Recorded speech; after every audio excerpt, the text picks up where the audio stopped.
Hey, what's going on, everybody? Brandon Anthony, Coach Speedy, and I'm a personal trainer, strength and conditioning coach.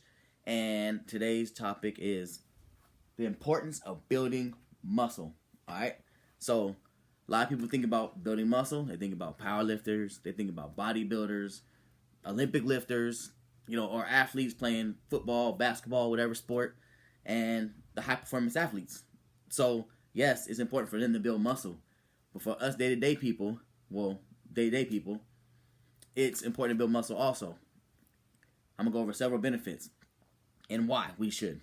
All right, so for one, most of my clients come to me and they have three things that they want to work on.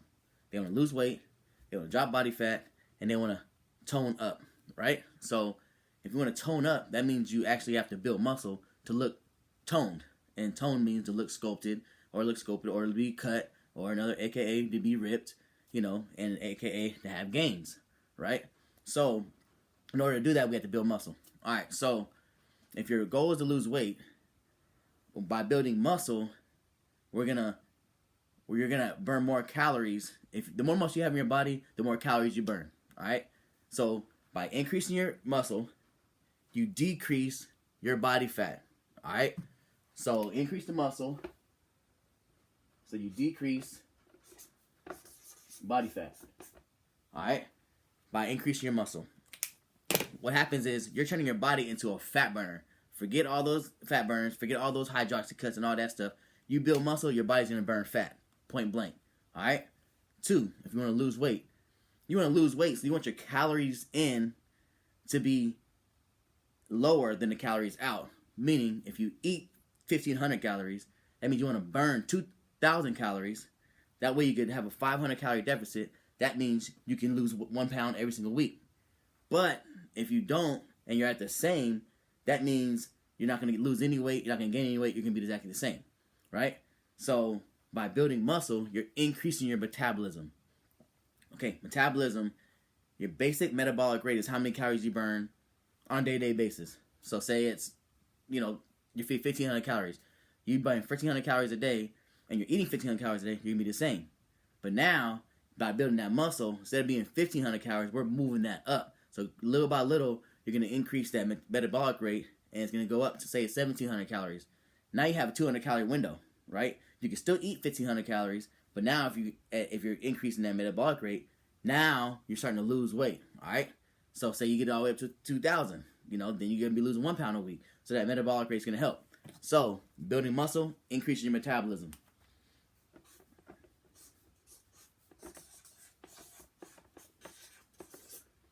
I don't know if I can spell it all. Alright?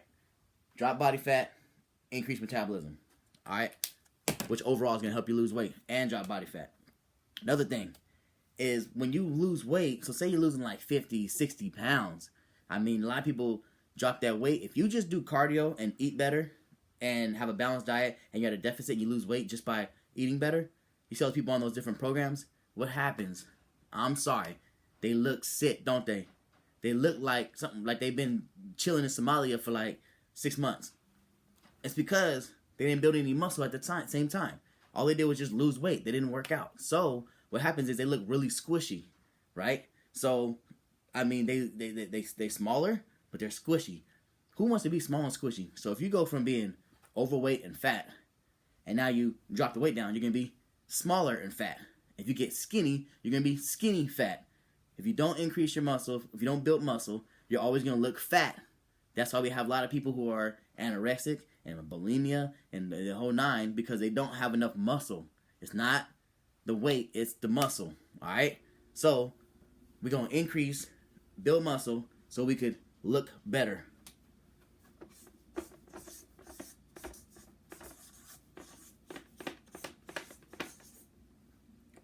And firmer.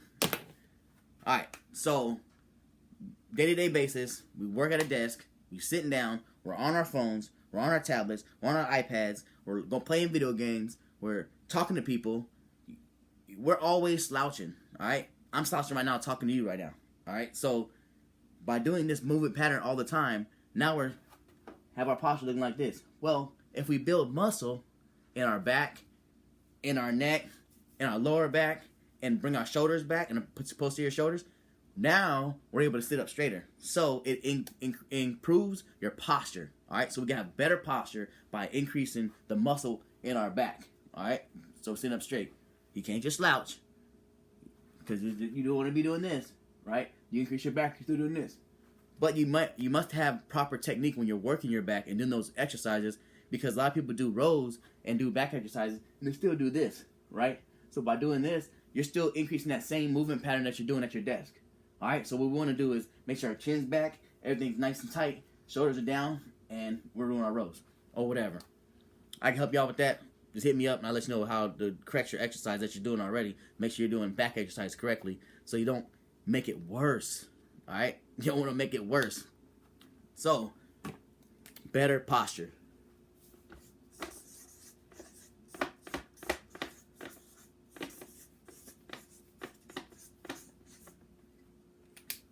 Alright, so, last thing, and I didn't realize this until a little bit later on in my career, alright? The more muscle you have in your body, not the more, by building muscle properly, increase your range of motion, increase your flexibility, but building muscle is going to help you prevent injuries, alright? If my quads are tight, and I'm walking down, if my quads are strong, I'm walking down a stairs, and my hamstrings are weak, I can fall down the stairs because I can't keep myself from falling down because my hamstrings are too weak. So if my hamstrings are strong by doing exercise like RDLs, doing bridges, doing hamstring curls, so now when you're walking downstairs, you're able to stabilize yourself and you don't let the joint take all the pressure. The pressure's on that muscle. All right, so when it's on the muscle, you'll be able to control it as you're going down the stairs. That's an injury waiting to happen. Another thing, it could be a hamstring pull. You could be running, doing your marathon, just running with your girlfriend, whatever on the weekend, and all of a sudden, shoot, you got a cramp. It's not just from dehydration. Sometimes it's just from being weak. A lot of cross-country runners and distance runners, your legs do not get strong from running.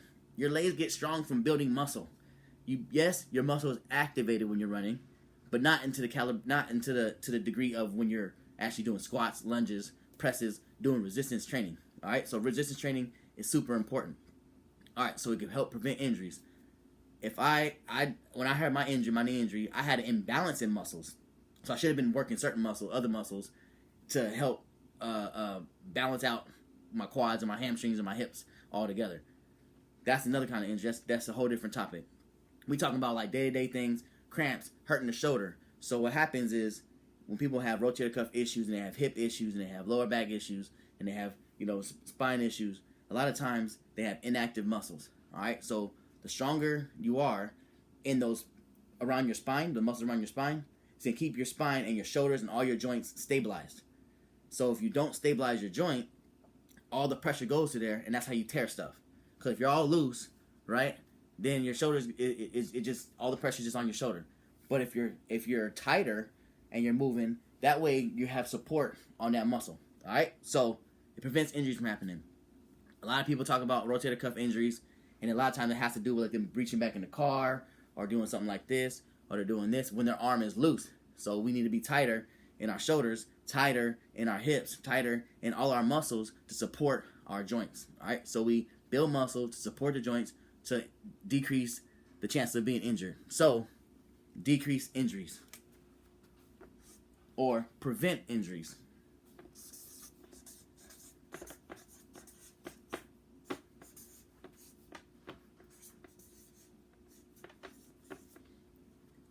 So there's multiple benefits of resistance training, multiple benefits to, building muscle. I can show you, give you a plan, show you how it works. If you don't never exercise before, you never did weight training before because you're scared of it or you don't know what you're doing, contact me. All right, my number is 760-805-4286. Feel free to like this page, link it. It's on my YouTube video. YouTube channel is Speedy-fit, just like this, Speedy-fit, my YouTube channel. Look me up, contact me. Let's make this thing happen. If you need a program, hit me up. Build muscle. Don't just do cardio. Don't just eat well, but build muscle. All right, let's get it. Speedy-fit.